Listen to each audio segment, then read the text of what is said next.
2024 has provided us some shocking dirt late model moves, and today we'll dive into the latest one with an unlikely driver crew chief pairing.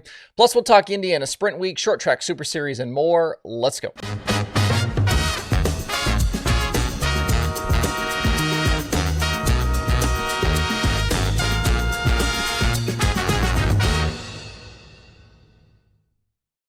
It's Tuesday, July 30th. I'm Justin Fiedler. This is Dirt Tracker Daily presented by Kubota Genuine Parts.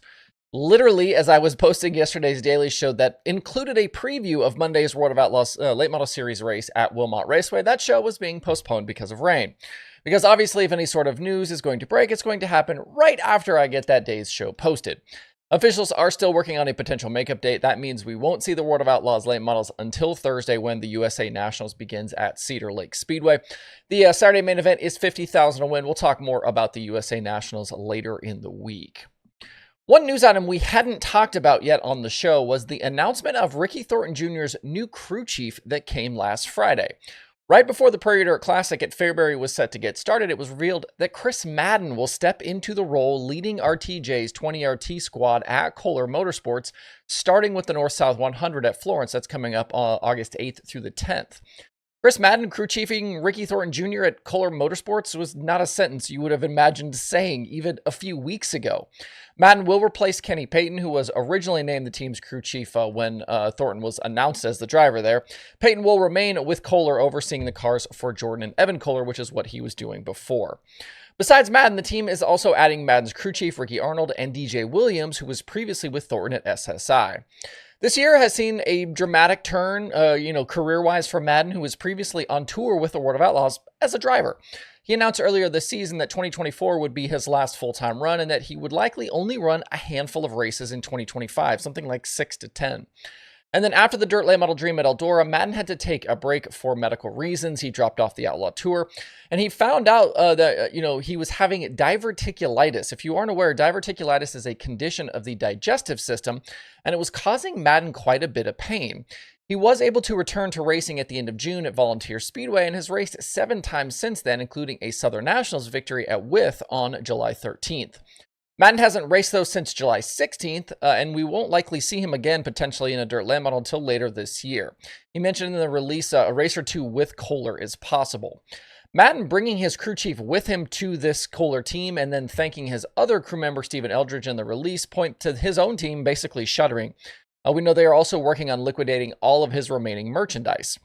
So now Madden turns his attention to trying to get the Kohler team up to speed with RTJ and battling for the Lucas Championship, where Thornton still has a large 260-point advantage.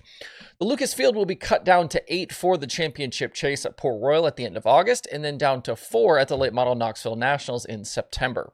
From there, 7 points events, including Brownstown, Atomic, PA Motor Speedway, East Bay, and Eldora for the Dirt Track World Championship will decide it. Remember, last year it was a one-race-take-all type of deal. That is not happening this year. They have 7 nights to figure out this champion. When Thornton returns to Kohler after racing for 2 weeks with Kevin Rumley, the team will have a new Longhorn chassis ready to go to begin that final push.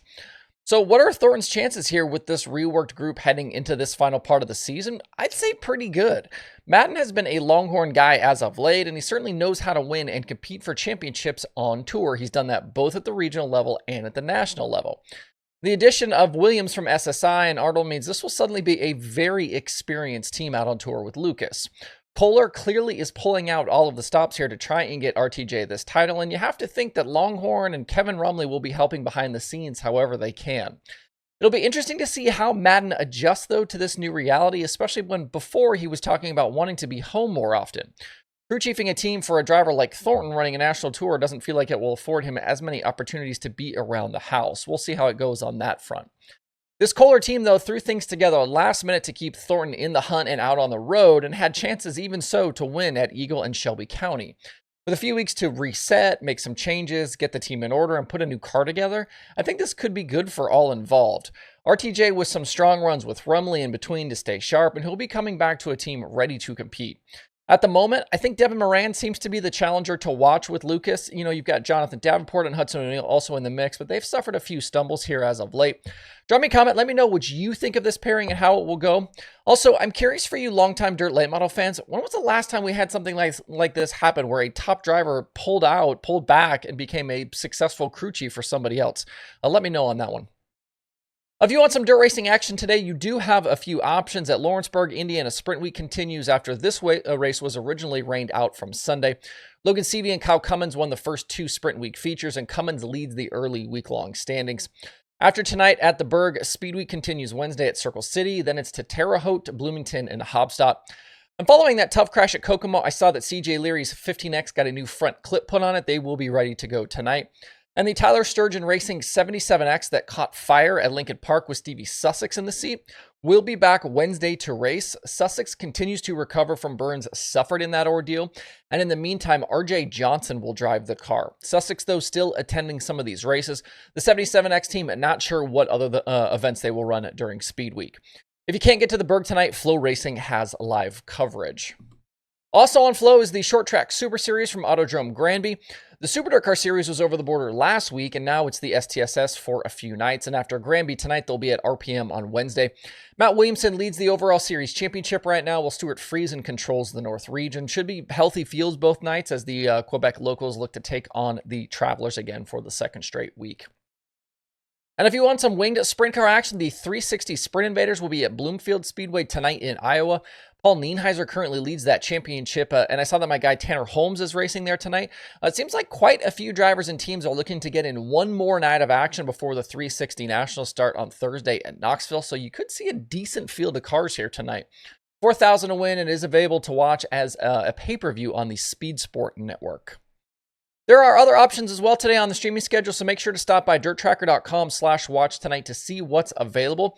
If you've seen, I've seen some of you request broadcast start times to be added to that schedule, and we are working on that. I need to add some stuff to the code and to the database. My mom has already said she's down to make that happen for you guys, so stay tuned for that.